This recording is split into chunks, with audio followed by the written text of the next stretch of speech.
Diego Rivera was born December 8, 1886, in Guanajuato, Mexico. Throughout his life, he sought to make art that reflected the lives of Mexican people. Rivera began drawing as a child. He studied art at San Carlos Academy of Fine Arts while in his teens, and then traveled to Europe to live and work on his art. He had some success as a Cubist painter, but the course of world events would strongly change the style and subject of his work. Inspired by the political ideals of the Mexican Revolution in 1914 and 15 and the Russian Revolution in 1917, Rivera wanted to make art that reflected the lives of the working class and native peoples of Mexico. Rivera believed that all people, not just people who could buy art or go to museums, should be able to view art that he was creating.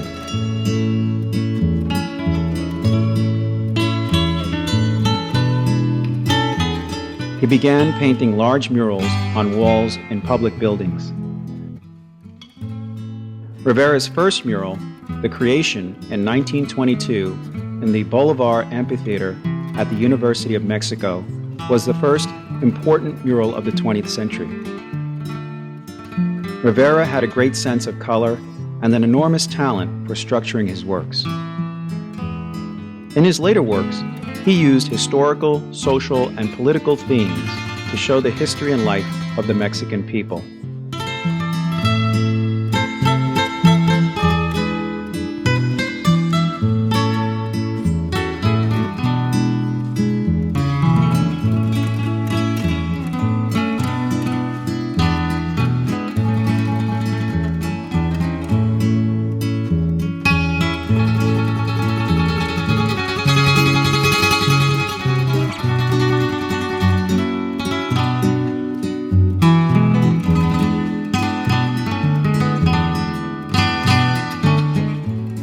In the 1930s and 1940s, Rivera traveled to the United States, where he was commissioned to paint several murals.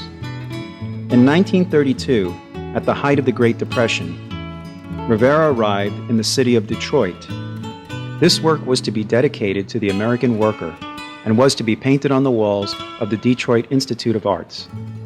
Completed in 1933, the piece depicted industrial life in the United States, concentrating on the car plant workers of Detroit. During this time, Rivera's radical politics and independent nature had begun to draw criticism. Rivera was a known communist and a member of the Mexican Communist Party. He had also visited Russia to celebrate the 10th anniversary of the Bolshevik Revolution. Though the fresco was the focus of much controversy, Edsel Ford, Henry's son, defended the work, and it remains today Rivera's most significant painting in the United States.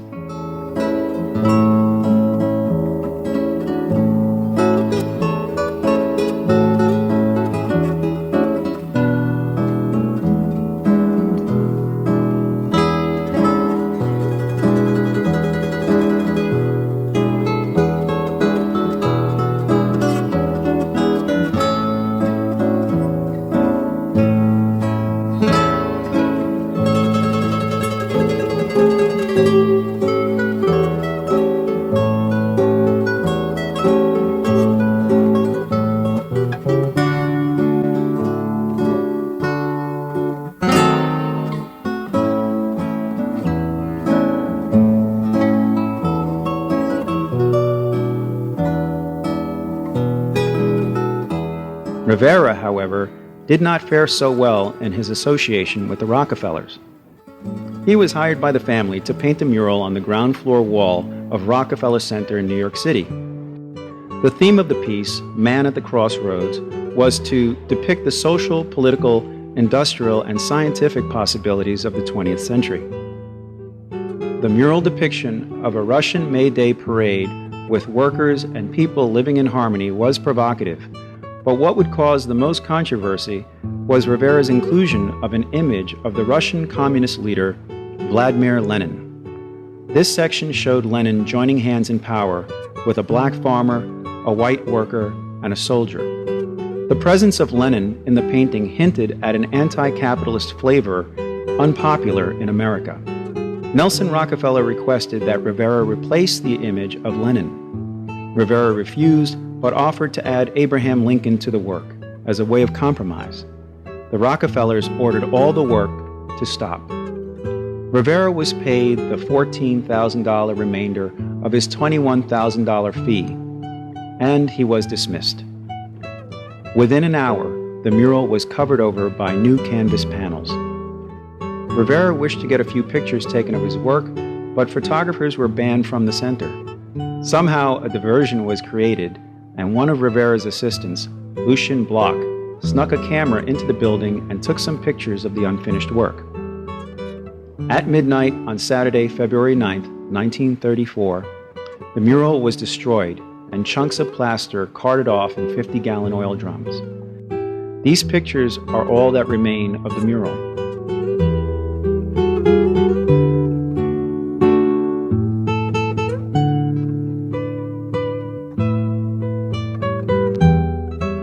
Rivera was determined to recreate his painting, so he reproduced the work under the name Man Controller of the Universe.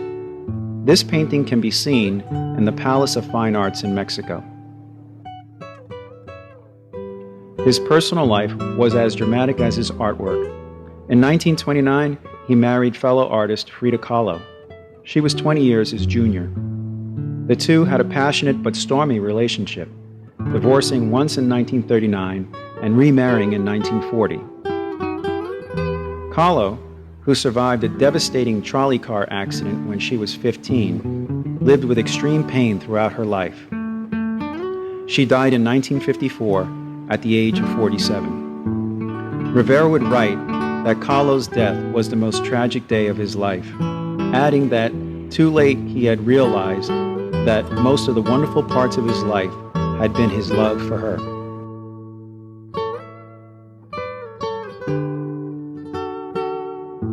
Six months after her death, Rivera was diagnosed with cancer. He proclaimed, "What a damn bother," and continued painting. A year later, he married his longtime art dealer, Emma Hurtado. The couple went off on a long tour of Eastern Europe and the Soviet Union.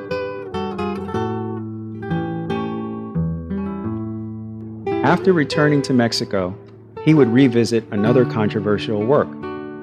It was entitled Dream of a Sunday Afternoon in Alameda Park.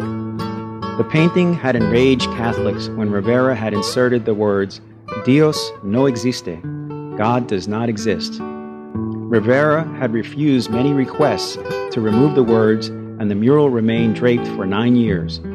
After removing them, he held a press conference to announce to his Mexican people, "I am a Catholic."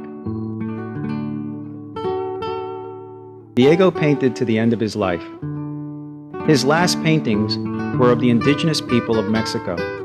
They were the most consistent love of his life, the true citizens of his Mexican landscape. Rivera remained a central force in the development of a national art in Mexico. He died in 1957 at the age of 71, painting in his studio.